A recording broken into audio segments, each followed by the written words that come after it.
Dans un élan patriotique, Moualimou propose des voies de sortie de la crise latente et rappelle à chaque citoyen son droit inaliénable à contribuer à la gestion de son pays. Piste de sortie, éviter le pire. Le Cameroun est à un tournant crucial de son histoire trouble. Prolonger le statu quo signifie s'enfoncer dans une gouvernance fantôme aux conséquences délétères, perte de confiance des investisseurs, exacerbation des rivalités claniques au sommet de l'État, risque de décomposition des forces armées et tentation putschiste, possibilité de guerre civile généralisée et durable. Il est urgent d'agir, chacun à son niveau.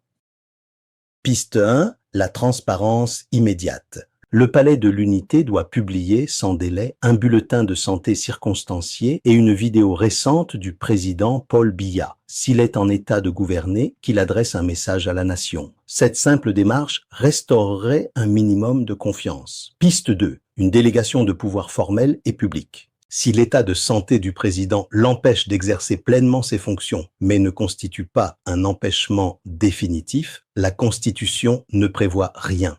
Il faut alors s'inspirer des modèles étrangers, Sénégal, France, en adoptant par accord politique un intérim de fait. Le président signe un décret de délégation de ses pouvoirs au Premier ministre ou au président du Sénat avec un champ clairement défini jusqu'à son rétablissement. Cet acte, bien que non constitutionnel, serait transitoirement accepté s'il est validé par le Parlement et le Conseil constitutionnel. Piste 3. L'activation du mécanisme constitutionnel par une médiation. Si le président est définitivement empêché, mais que son entourage refuse de l'admettre, il revient aux forces vives de la nation, conférences épiscopales, chefs traditionnels, syndicats, opposition modérée, de négocier, avec le soutien de médiateurs internationaux, une transition douce basée sur l'article 7 de la Constitution. Le président du Sénat assumerait l'intérim et organiserait une élection présidentielle dans les 20 à 120 jours. Un gouvernement d'union nationale négocié par les forces vives pourrait garantir l'équité du scrutin. Piste 4. Une révision constitutionnelle citoyenne post-crise. Quelle que soit l'issue immédiate, le Cameroun devra tirer les leçons de cette séquence.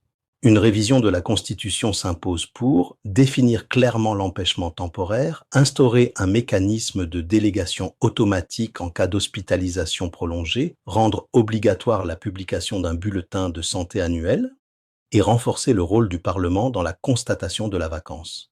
En fait, le pays a besoin non d'une simple réformette, mais d'une refondation permettant au peuple de se réapproprier son destin.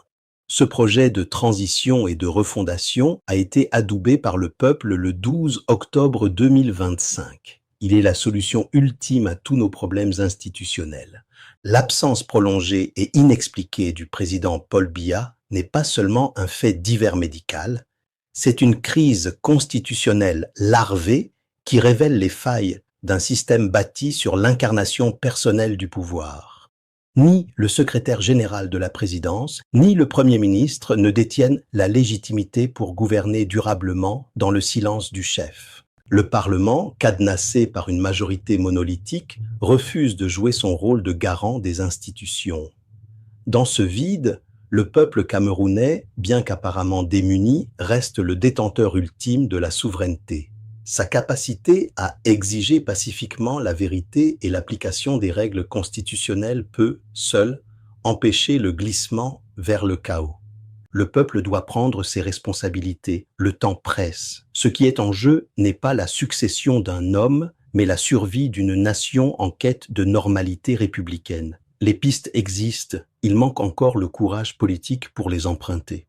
Que la noblesse de nos intentions attire la bénédiction de Dieu et de nos ancêtres, afin que son peuple qui vit au Cameroun abandonne de la peur et de la torpeur, nettoie ses souillures avilissantes et s'élève tel un faucon impérial dans les hautes cimes de sa glorieuse destinée.